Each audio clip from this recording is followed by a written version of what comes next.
It's not often that I interview a corporate leader on Super Soul Sunday, but my guest today, Bob Iger, has led a global company with such intention, integrity, and clear vision. I believe he's someone we can learn from about a lot more than business. Does this mean that you are fearless?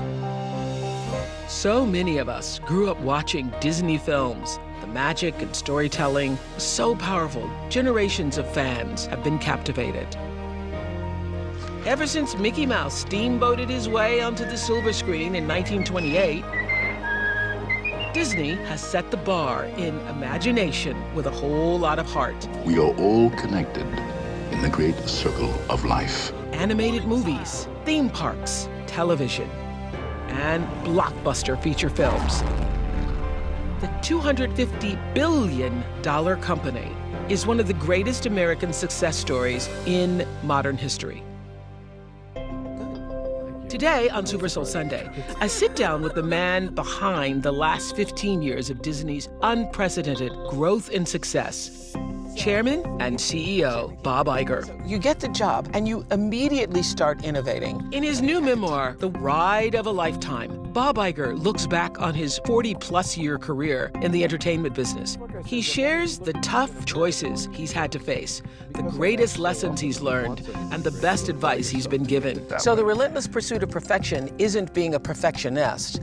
It is not accepting mediocrity. Correct, and not giving up. And not giving up. I've known Bob for over 3 decades. We first met when he was the president of ABC Entertainment.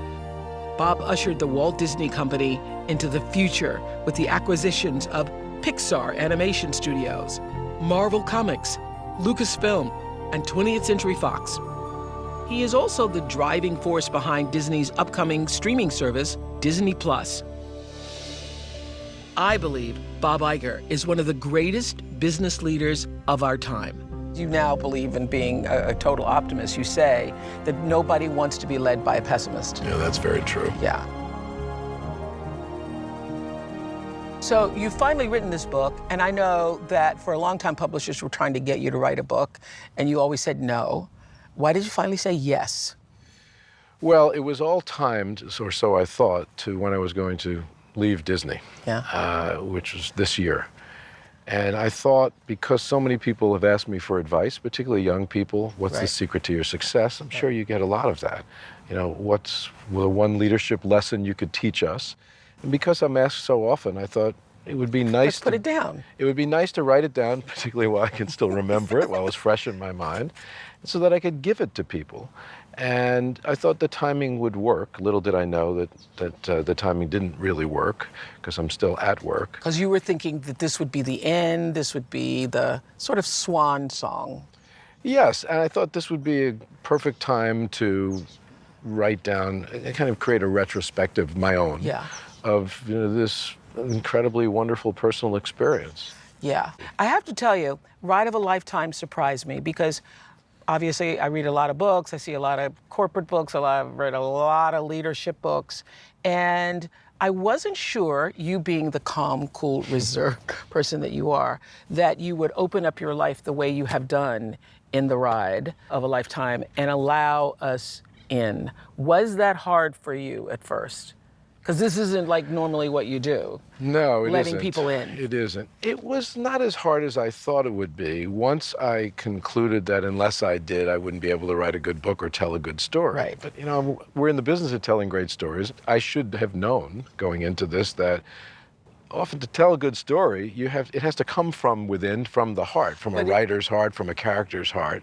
And so something clicked along the way, and I realized that to tell the story that I wanted to tell and to teach what I wanted to teach in this book to others, I had to be completely open and generous with what was within me. But, you know, I read it literally cover to cover, and in the end, in the back where you're thanking people, I don't remember who it was you thanked, and you said, it's harder than I thought it would be. Yes, yeah. Someone on the publishing side. On the publishing side. It was much harder than I thought it would be. Yeah. Not because of being in touch with my inner self, and it just was more time consuming, and because it is my words and my story, getting it right was more important than anything else I think I've ever created. Yeah. You say in the prologue, this book is not just for aspiring CEOs of the world, but to anyone wanting to be less fearful, more confidently themselves as they navigate their professional and even personal lives. Those are such good lessons for this audience in particular, our Super Soul audience. Does this mean that you are fearless? I often say to people that I was probably born with either no fear gene or a very small one, I don't know why. Or maybe I was as I was being raised, I was raised to be fearless. I don't know, but people ask all the time, what keeps you up at night? What makes you afraid? And I have always had a very difficult time identifying what that is. I just don't wake up afraid. I don't approach things with that mindset. So let's talk about getting to ABC, working with Roone Arledge. One of my favorite moments in the book is Roone Arledge, your boss, your mentor, you're working hard, you're doing all these hours, and you're both standing at the urinal. Yes. I mean, I call that letting us in. Yes. I debated whether I should describe that or not. I think I avoided being too graphic. But I could picture it, Bob, okay? And what is interesting about it, I always wondered, what do guys talk about at the urinals? Is it like looking straight ahead? Do you actually have a conversation? But tell us about that moment. Deep, dark secret here. Right? Well, you're standing there. If I could let you in, you're standing next to somebody. It's not a stall. Yes. I guess women are mostly use stalls, so there's no wall between the two of you. And this is your boss. And you're kind of forced to have some kind of conversation. Hey, how are you? Isn't it a nice day? Something about the weather. You don't want to look anywhere except straight ahead. That's what I thought. Yes. And I did not have that much interaction with him at the time. He was the big boss. And so it wasn't often that I was standing next to him with an opportunity to talk, but I didn't want to seem opportunistic. Oh, I got the guy here while he's vulnerable. Maybe I could ask him some penetrating questions. And he asked you how you were doing. Yes, some days I have a tough time keeping my head above water, and I guess it had been a particularly tough day. And I cannot even remember what was going on. I have no idea, but I remember him responding so quickly and in such a penetrating way. Get a longer snorkel, like, "Hey, kid." Yeah. I just you think it's tough for you? Yeah. I just picture that. You're at the urinal. Your boss says, "Get a longer snorkel." Yes. He zips up and then he's out the door. You go. Thank you very much. Words of wisdom from the big boss. And then when he's out the door, you're like, I should have said something else, right? Yeah. Well, in a way, I took his response as a put down.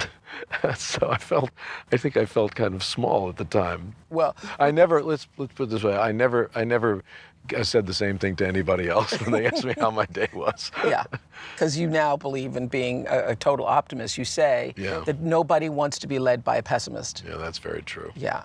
I think if there's one thing that will live with me from The Ride of a Lifetime is your emphasis on innovation. And you say, I think there's a whole chapter devoted to, you innovate or die. So you learned that early from, I think, Roone. Yes. Yes. Yes, Roone was a big risk taker, and he believed that if you just played it safe, you'd never do anything great. Yeah. And he also was quite aware, which is very interesting back then in the 70s, really, when I started working for him, that the world was changing fast, and because nothing was going to stay the same, you couldn't stay the same, which basically meant you had to continue to evolve and innovate. Not just to stay with the times, but to maintain, to be relevant and maybe to be ahead of the curve. Yeah. And so Would you say that's the key to your success with Disney?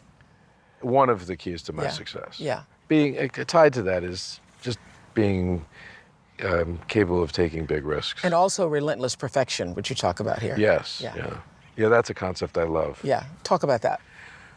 Well, I'll describe it as I saw it in someone else first. I went to Tokyo and I had dinner at a renowned restaurant called Jiro, Jiro. There had been a documentary done of this then 88-year-old sushi chef the sushi guy who had won 3 Michelin stars for this tiny restaurant in a subway station in Tokyo. It was supposed to be the toughest reservation in the world and one of the most unique dining experiences you could ever have. So I was taken to him, and in the documentary, I went to his restaurant ultimately to witness this firsthand, but in the documentary, someone describes him as applying a term called shokunin, a Japanese word, and when I looked it up, is the relentless pursuit of perfection, I think for the good of society or for the good of others. Here was this guy who was 88 years old who had already won all this acclaim for his sushi making, and he was still trying to get better at what he did. It wasn't enough. It wasn't that he was driven to be more successful. He was driven just to be better at what he did. He had no reason, really, at least outwardly, to need that or to even want that, but yet he did. It was very, very interesting to me. And what it reminded me of, and Roone Arledge in many respects was this way too, is that often people settle for something that they may feel is good, when with more work, more time, more resources, just more a longer guts, snorkel. A longer snorkel, you can make it great. Yeah. And so why aren't we in the business of always trying to make something great? Now, of course, it's easy to say, well, of course we want everything to be great, but it doesn't mean that just because you want something to be great, you apply yourself to get it that way. So the relentless pursuit of perfection isn't being a perfectionist. It is not accepting mediocrity. Correct, and not giving up. Coming up,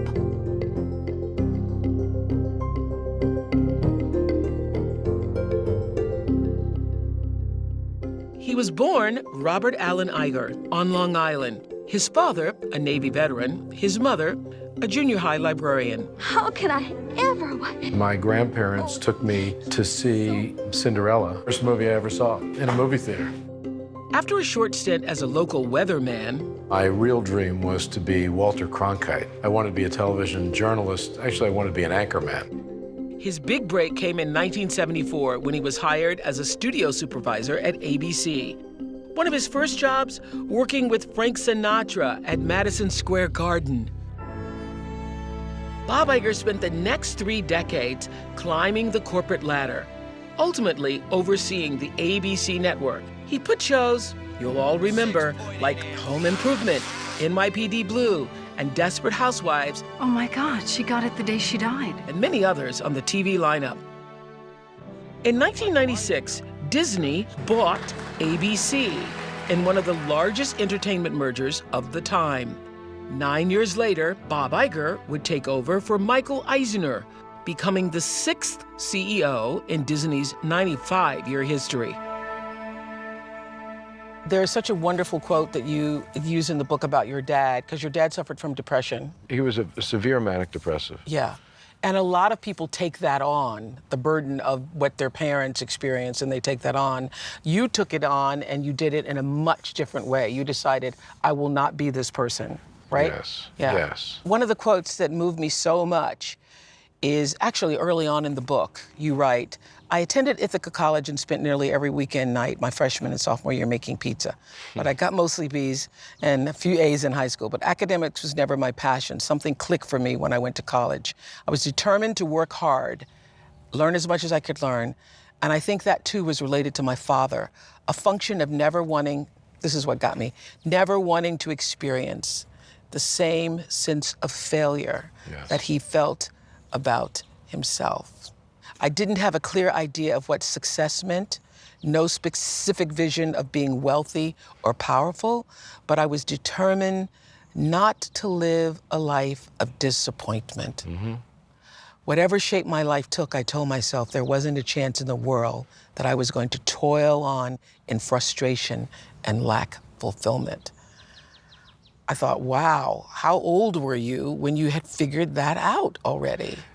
I was aware that he was tormented by self-disappointment at a very young age. When I say very young, 10, 11, 12 years old. And then I had discussions with him about it later in life, but I also spoke with my mother about it as well. I was the oldest son. She turned to me often to, I guess, in a way, step into his shoes in the household as, you know, as someone who was more stable, more measured, maybe even more secure.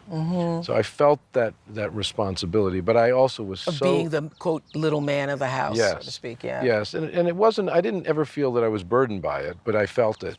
But in his case, his profound personal self-disappointment was omnipresent in our house But he was and a in my working man. relationship with He him. was a working man who provided for the family and Barely. Yeah. He lost many jobs because his depression often resulted in frustration and anger. And Did you all know that it was depression? Did you know to call it depression then? Yes, I was aware that he got electric shock treatment at some point when I was young. I was aware that he was on a number of different medications. But also, you speak in the book, Ride of a Lifetime, about the fact that who you are is a product of, as all of us, nature and nurturing. So coming from that father, coming from your mother, also gave you all the qualities of leadership that now everybody heralds.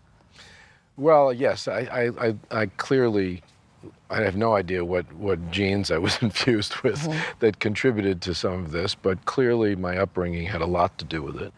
And what my parents gave me and taught me, even though some of the lessons were difficult, like the one we just discussed, had a profound effect on who I became and who I am. Yeah. I appreciate what you say on page 45. You say, I didn't want to be in the business of playing it safe. I wanted to be in the business of creating possibilities for greatness.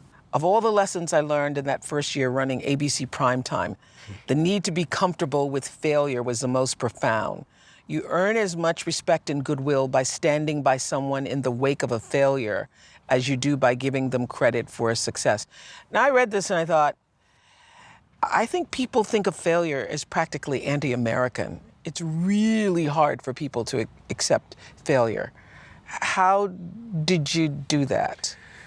Well, by the way, I don't put a brand on failure. I don't call failure good in any way. But the business that we're in as a company is mostly, telling stories and creativity. And creativity can't be reduced in any way to science or math. There's just some a huge things works amount, and some things yes, don't. So there's a huge amount of risk in it, and there's an inevitability to failure. Not everything will work. It's somebody's idea that has to be executed well, and there are all kinds of factors that could stand in the way of executing something well, or of an idea basically not being fulfilled. And so it becomes not only inevitability, but something you must learn how to process, I believe, in order to be great at creativity. In other words, in order to take big bets, in order to be bold, in order to try new ideas, you have to be willing to fail, because you know going into every one of these things that there's no guarantee that they'll work. And the most important thing is when failure occurs, which it often does, you must know how to process it, particularly with the people who are responsible for it, who've created the idea, and the people who are involved with it and helping see it through.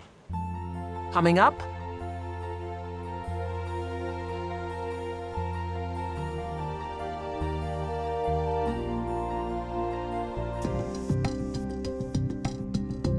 When you got the job of CEO, chairman. CEO.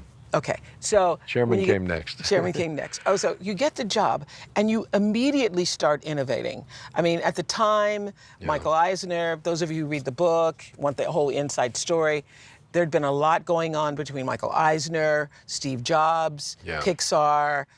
There had been some distancing there. Yes, and the relationship was totally fractured. And you pick up the phone and you call Steve Jobs. Was that a hard phone call? No, there was nothing to lose. And the reason I did that is because I had in my mind that in the job, in terms of priorities, I need to figure out what we were going to do with animation, which was such an important business to Disney. And Pixar had been such a valuable partner to us that at some point I had to figure out whether that relationship was fixable or not. And he was typical Steve. How long have you worked for Michael Eisner? I said 5 years. And he said, why should I think, or I think I said 10 years, sorry. I was COO for 5 years. He said, well, why should I think anything's going to be different with you in the job? And I said, I just want a chance to prove that it will be. Give me that chance. And he said, well, when the dust settles, come up and talk. And that's what began a relationship with him. I didn't really have one, that ultimately resulted in not only us buying Pixar, but Steve becoming our largest shareholder and a member of our board. Then a very good friend of mine. I think we get an insight into Steve Jobs that I've never seen before. Even in reading the biography of him, we see a side of him that we didn't know. Yeah. You became, as you just said, really close friends with him, and he actually told you about the cancer. That moment on the bench, describe that moment on the bench. We were announcing the acquisition of Pixar from Pixar. We had gone up to Pixar's headquarters in Emeryville, California. It was a $7.4 billion acquisition, and we would be announcing it at around 1 o'clock California time after the stock market closed. Mm-hmm. And we were assembled in a conference room, kind of waiting for the announcement to be made, and Steve showed up at the door and said, pointed his finger at me or did sort of this and said, "Can we go for a walk?" And I thought, oh, he wants to, this can't be good. He wants to get out of the deal, or he wants more money, or he wants something. I just thought, hey, why would he want to go for a walk with me on the brink of making this gigantic announcement? Yeah. And we went for a walk. The Pixar campus, this beautiful campus with beautiful walking paths, and there was a bench. The two of us sat down, and he put his arm behind me on the bench. I thought, this is very interesting. I wasn't close with him at this point. I was getting close. Yeah. And he said, "I'm going to tell you something that only my doctor and my wife knows." Whoa. And he had had cancer a few years earlier. It was announced, and he was operated on, and he declared himself cured. It was a form of pancreatic cancer that was operable. And this was a few years after that. And nothing had been said more about his illness or about his medical condition because it was assumed he was fine. And he said, so he said to me, "I'm telling you something only Lorene Jobs, his wife, and my doctor knows. And you can't tell anybody else." I'm thinking, this has got to be momentous in some form. Were you thinking then that the cancer had come back? Well, when he said doctor, I immediately thought something's bad here. Mm-hmm. And he said, I need you to know my cancer has come back. He gave me some details. And I said, "Why are you telling me this?" And he said, "I'm giving you a chance to get out of the deal." I said, "Get out of the deal?" And I looked at my watch. There was a clock ticking at this point because we had announced a press conference, and we were going kind of live to the world to tell everybody about this deal. And I thought, my goodness, in less than an hour, we have to tell everybody this, and what am I going to do? I had no idea what my responsibilities were. He was becoming a member of the board and our largest shareholder, even though we were buying Pixar. We weren't buying Steve Jobs. And I said, "You need to tell me more." And he told me that he had a 50-50 chance of living for 5 years. And I said, "Can you tell me more?" And he told me it had metastasized to his liver. And I think I even asked, "Give me some more perspective." And he said, "My son is in high school, is going to graduate in 4 years. I'm going to be at his graduation." My son Reed. I thought, wow, there's something very powerful in that statement, that he's so determined to live. And it was very meaningful to me. And it came so from deep within him. And I could tell he was emotional about it. And I said, "Look, I have no idea what my legal responsibilities are here. You have my word, I won't tell people. I don't really know what the right thing to do here is from a corporate perspective, but my sense is that we should go through with this. I'm not going to back out. I appreciate the opportunity." Mm. And it said a lot about him and about you. Yeah. Well, it's interesting. I haven't really thought much about what it said about me, other than maybe I just didn't. Because it was a difficult moment because even though I wasn't that attached to him at that point, this guy was telling me that he was very ill and it couldn't be good. That he was dying. And he was talking about his kids, and I felt terrible for him. Mm-hmm. So I had that going on, but I wasn't that concerned about I'll call it the corporate side. That was early 2006, and he died in October of 2011. And so he made the graduation. He made the graduation. He made that and a lot more. What he did in that period of time in terms of his life and at Apple is just extraordinary. And the heroism that he exhibited in that period of time with such incredible pain. And then I love this moment when Lorene Jobs says to you, she tells you about the moment Steve tells her that he has told you. Yeah. And she says, "Can we trust him?" And Steve Jobs says about you, "I love that guy." Yes, she told me that at the cemetery. Mm. She said, "I've never told you my side of that story." We had never discussed it. And it was about him coming home that night after the announcement. And as you said, she asked him whether he told me, and he said, I did. They had apparently had quite a discussion, if not an argument, the night before about whether he should. So they had discussed it. Yeah. So she said, did you tell him? And he said, I did. She said, can I trust that guy? And she tells me at the cemetery, I love that. He said, I love that guy. I love that guy. It was a moment. Coming up,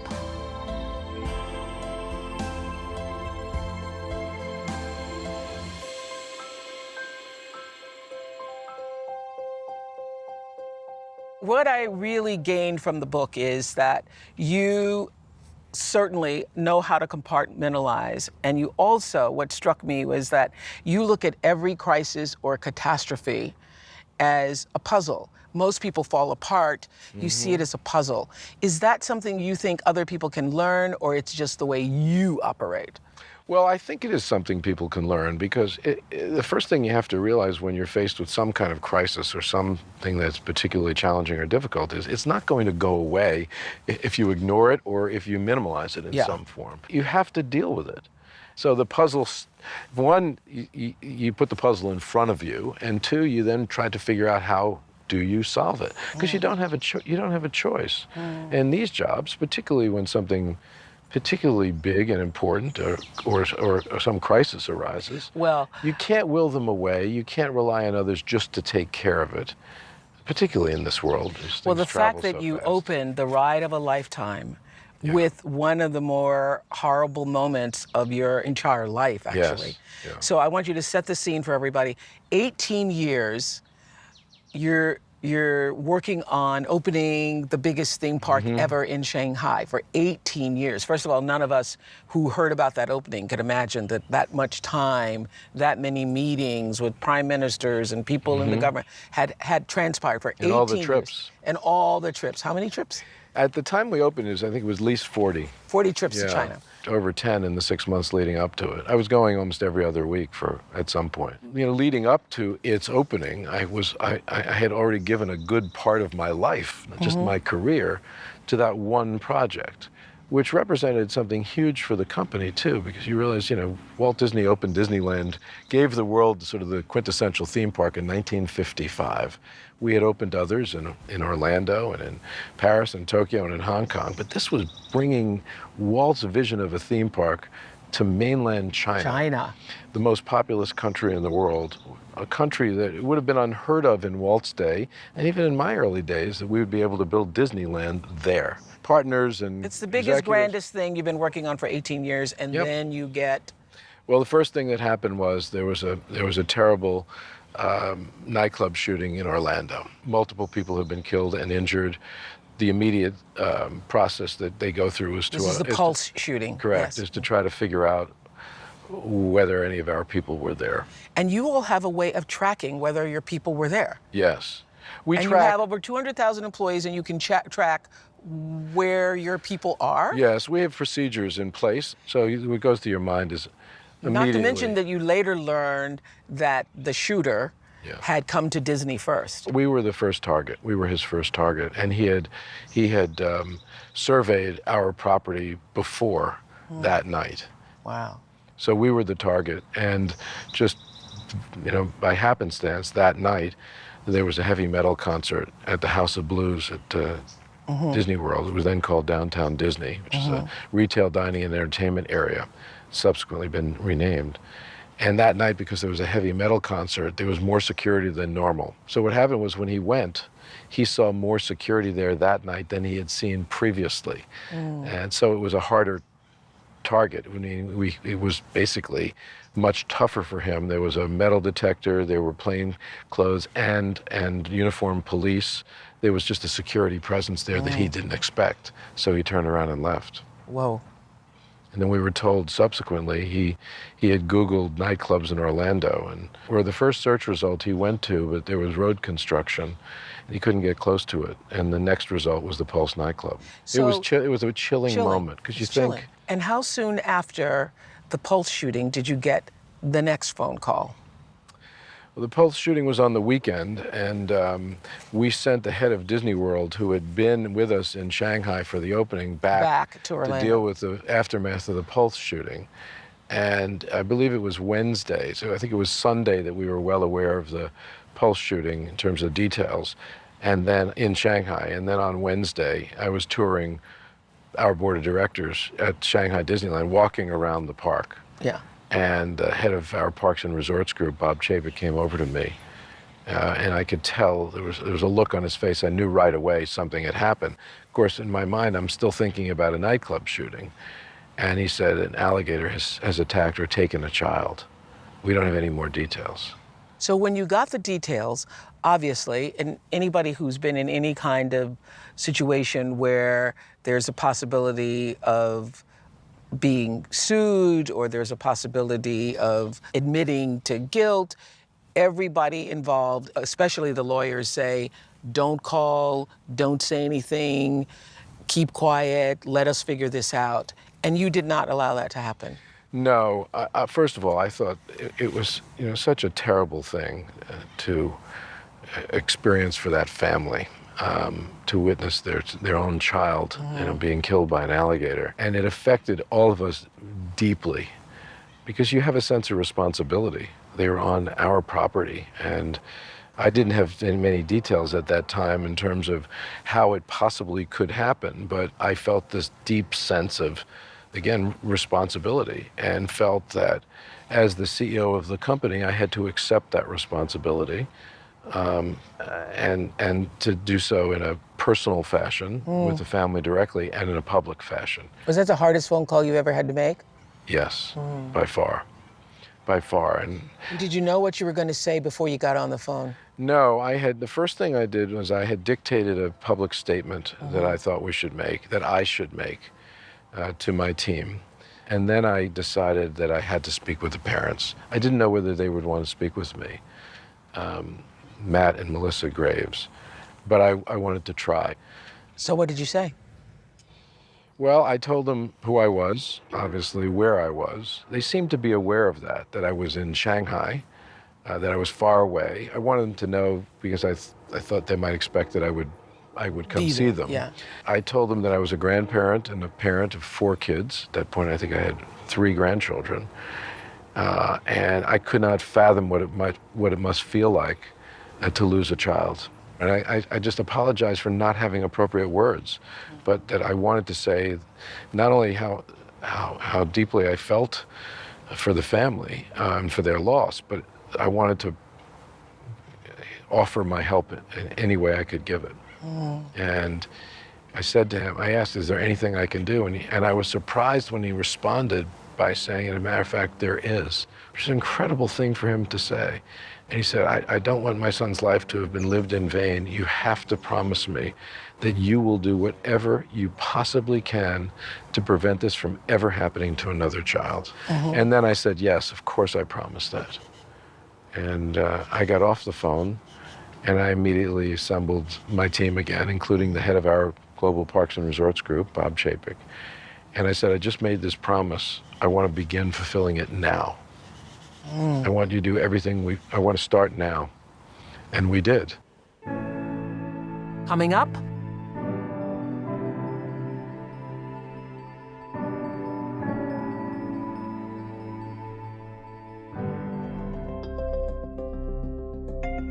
So Disney has Pixar and Marvel and Lucasfilms and now Theme parks and cruise ships. theme parks.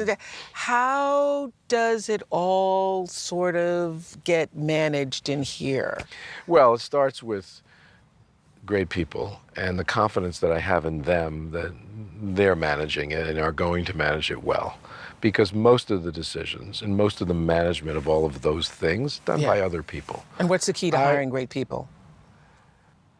Well, I think there are a few things. I think you have to... What are you looking for? I always look for integrity. Oh, yeah. I look for a kind of enthusiasm, but a healthy enthusiasm. People that love what they do, that are eager but driven for good reason, eager for good reasons, because they love what they do. They're not necessarily eager for success or power or money or whatever. They're eager to be good, because they love the business. I love curiosity. Curiosity is such a valuable attribute in someone. And I've said it, you can't be innovative, you can't go to new places or try new things unless you're curious. And it's very powerful in someone.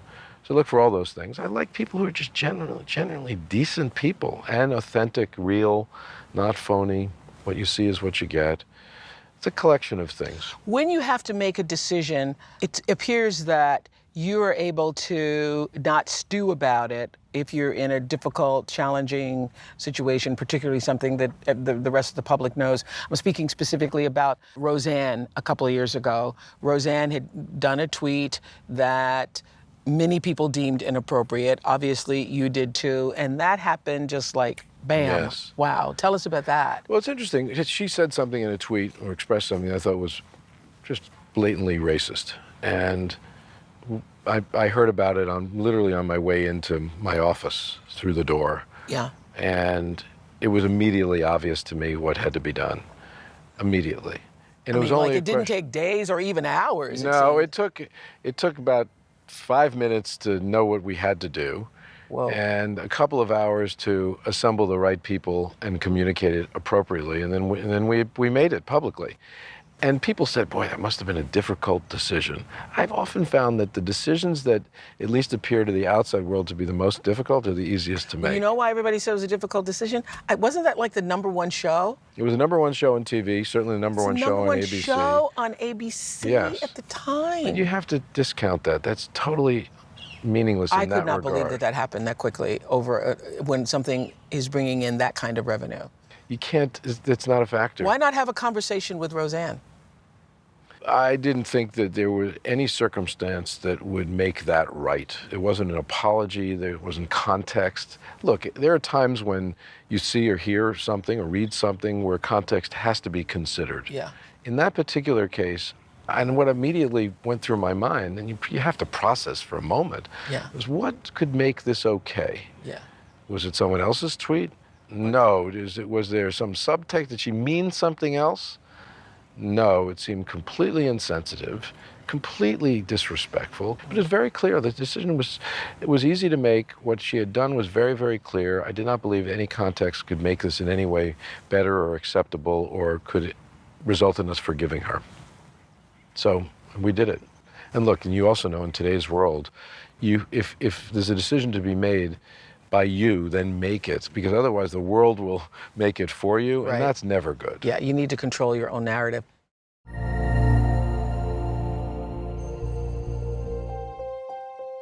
Let's talk about Black Panther. Yes, one of the, there have been a lot of great days in the 15 years or so that I've been in this job. That's one of the highlights. Yeah. Personal highlight reel. Yeah. And I know that it would not have happened without you. Not only did you give the green light for it, but you did the thing that it needed. You said, I'm going to not just green light it, but I'm going to give you the money and the support and the team and the system to do what you need to do, Ryan. Yes. Yeah. Fantastic experience. So personally fulfilling and professionally fulfilling. We felt for a while that we needed to infuse our stories in general, but Marvel in particular, with more diversity. We'd not done a superhero movie, which was Marvel's business, where the lead was a woman, and we did not do one. We have one where the superhero was black, and I knew of the character, Black Panther. And so, in conversation with Marvel, we decided that we would green light, as they say in our business, or give approval for them to make a woman superhero movie, that's Captain Marvel, and a black superhero movie based on the Black Panther character. In fact, a movie that was primarily black characters and actors taking place in a mythical black country called Wakanda. And they hired the Marvel people, and there was a bit of an argument about it because we put a lot into these films, and in order for them to succeed, not just creatively, but commercially, they have to succeed in countries well beyond the United States and territories. And then there's always been that argument that black films don't do well overseas. Yes. Women superhero films don't work. Yes. I had been around so long, and I had been told or heard over the years, well, this can't work and that can't work. And time after time after time, there's a lesson that I've learned is that a lot of those beliefs or shibboleths or things that no longer apply in today's world. That's right. And the world changes so much. Because the world has changed. Toss them out. Yes. And again, it goes back to needing to innovate, needing to recognize how much the world has changed, needing to be bold, taking risks, all those things, but also fundamentally doing what you believed was right. Yeah, what you believed was right, and you had to convince everybody else that this was the right decision. We Yes, can't wait and for that became- two. We can't It wait became for... a phenomenon. I know, but let me tell you this. The other day, someone called me and asked me for a comment about you, because I've known Bob since we Junior both were high pups. school. We both were pups. And I think this was a Wall Street Journal, and I said to the guy, look, I know how you're going to ask me all these questions. I only want to say one thing to you, and that is, if Bob Iger had decided to run for president, I would be canvassing in Iowa right now. I would be going door to door. I would be doing, I said, I always pictured myself standing on somebody's step in Brooklyn. And You're them getting saying, me anxious. And them saying, Oprah, what are you doing here? And I'm like, let me tell you about my friend Bob. Why didn't you run for president?